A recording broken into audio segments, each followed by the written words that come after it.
Zalbo gogo nomkhulu isalukazi sendoda lesugogo Bathini Mbatha uma kuvula kuvela emzini amanye amadoda uLocksmith ngani zakwethu namhlanje sikhuluma ngedimoni amathunzi amnyama ngani zakwethu. I want you to notice something.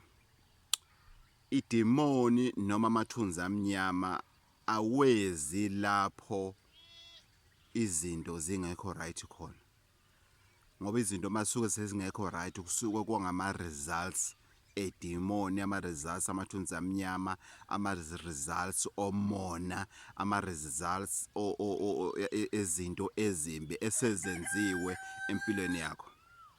Idimoni comes where things are good.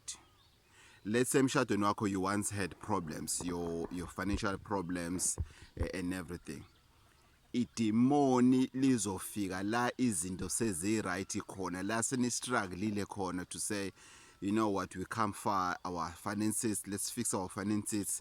Nanhlanhla iyaqhamuka, sekasebenza ubaba la ekhaya noma umama la ekhaya uyinathi angasebenzi sekasebenza, things are better.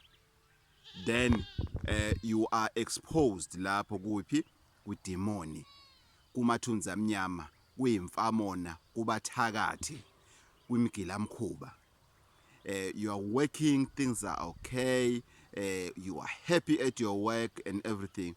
Idimoni lifuna lokho ngani zakwethu. That's what idimoni wants. Idimoni lifuna indawo right, conducive. Idimoni likufuna la uhappy khona.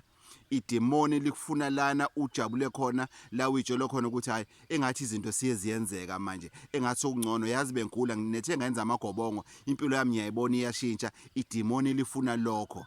Idimoni liyayithanda ngani zakuthi. Idimoni aliyi kumuntu ongenalutho. Idimoni aliyi kumuntu osapaquza. Idimoni aliyi kumuntu osephehlweni osebunzimeni, alinandaba nalowo muntu idimoni. Idimoni lifuna wena, izinto zakho mayengathi ziyakhanya, engathi abakini sebayakhanyisela manje na, engathi into zakho sezihamba kahle. Idimoni lifuna lokho. Amathunzi amnyama ngani zakwethu afuna lokho. And izinto ngani zakwethu uma seyiqala zingahambi kahle, ungavumi ukuhamba kabi nazo. Don't allow that ngani zakwethu. Don't allow ukuthi uhambe nomoya kaSathane, umoya wemfamona, umona wedimoni, ungahambi nawo ngani zakwethu, ngoba uyokulahlekisa. Uhambo impela abafuna ukuthi ulithathe laba abanomona, laba abakuthakathayo, laba abanithakathayo nisemshadweni, laba abakuthakathayo sebhizinisini, laba abakuthakathayo kuyiphantela, laba abakuthakathayo umelaphi wendabuko. Iyona ke indlela abafuna ukuthi uyihambe le yedimoni elikusa kuphi, elikuse wena. Ungavumi.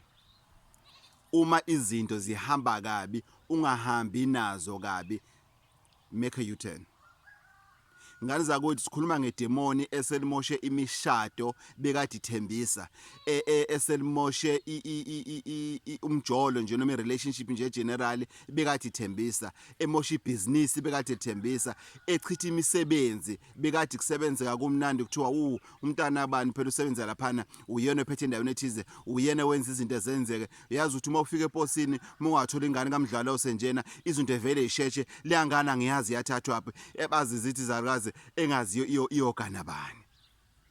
Kodwa idimoni lifuna wena ke ngane kamdlaloso, ngoba lizofika lidestroye idimoni, lifike likufebise idimoni, lifike likuntshontshe imali idimoni, lifike likuthakathise idimoni, because idimoni lifuna indawo econducive. And indawo econducive, it's when wena o-affected by idimoni ila likuthola khona ujabulile, unothozekile, uthi izinto sezihamba kahle. Uthi uyabheka ngani zakwethu, hayibo yazi bengakhola ukuthi nakho ngizothenga umuzi kulonyaka, nakho ngathi ngizothenga noma isikole sasikorogorana kulonyaka. Lifika idimoni lithi yes akuthenge ngiyabuya. Zivuleke izinto ngani zakwethu. Ngakhuluma ngenilanga ngendaba yokuthi angeke ube nendlebe enopoison ukudlula umuntu oyimfamona, umuntu ongafuni ukuthi kwenzeke lutho ngisho empilweni yakhe, impilo yakhe imile, yonke into yakhe imile, naye ufuna ukuthi lokho kwenzeke kuwena. abanye abantu ungathi ukuthi bayaprogressa kanti on your eyes, in front of your eyes ubabona baprogressa kanti they are struggling. Enhlizweni babelethe idimoni lela bazolichitha kuwena. But Gogo, how do I make a U-turn? You must be prepared. That's when you must use your plan B. Ukuthi umshado wami ngithi usuhamba kahle, kwenze njani manje? Ngoba idimoni ngane zakwethu ulibona ngokuthi lidila nama emotions not inqondo. Idimoni lidila nenhliziyo, liyacasula, liyakudubisa, likwenza ukuthi ube namagqubu, likwenza ukuthi uhlezi uthukuthele. Umuntu methukuthela akathukutheliswa umqondo, uthukuthelisa inhliziyo. Idimoni lithi malihlasela ngane zakwethu lidila nenhliziyo, alidili nesimo sakho somqondo, ochaza ukuthi isimo sakho somqondo siyacabanga lokho ukuthi lokho akuright, kodwa ngoba wena usuvumele inhliziyo yakho, imizwa yakho, ama emotions zakho ukuthi ebuse ngaphakathi kwakho bese uyaxhuma. Ngane zakwethu ziningi izinto ezenzekayo empilweni yami, ezayenzeka empilweni yami, esazokwenzeka empilweni yami ngoba ubunzima esihlangabezana nabo pheli. Ziningi izinto esike zenzeka empilweni yami esazokwenzeka nezenzekalayo njengamanje.